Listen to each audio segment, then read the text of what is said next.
जिस इंसान की नौकरी रेलवे में थी, जिसे लोग सिर्फ एक टिकट कलेक्टर समझते थे, वही आज एक दिन भारत को वर्ल्ड कप जिताने वाला कैप्टन बन गया। नाम था महेंद्र सिंह धोनी और उनका सपना था भारत के लिए क्रिकेट खेलना, लेकिन उस सपने तक पहुंचने का रास्ता बिल्कुल आसान नहीं था।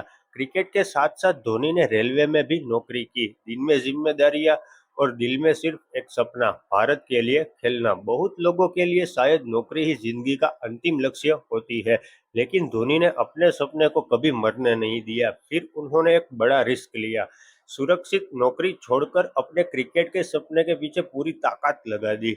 यह फैसला आसान नहीं था, क्योंकि अगर वो असफल हो जाते तो शायद सब कुछ खत्म हो सकता था, लेकिन उनकी मेहनत रंग लाई। धोनी ने टीम इंडिया में जगह बनाई, फिर कैप्टन बने और उसके बाद इतिहास रच दिया।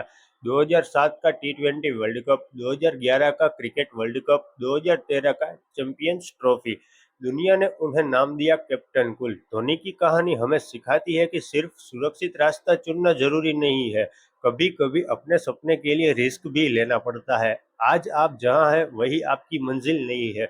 अगर सपना जिंदा है और मेहनत जारी है तो आपकी जिंदगी भी बदल सकती है। अगर आप भी अपने सपने के लिए मेहनत कर रहे हो तो कमेंट में लिखो बिग ड्रीम्स।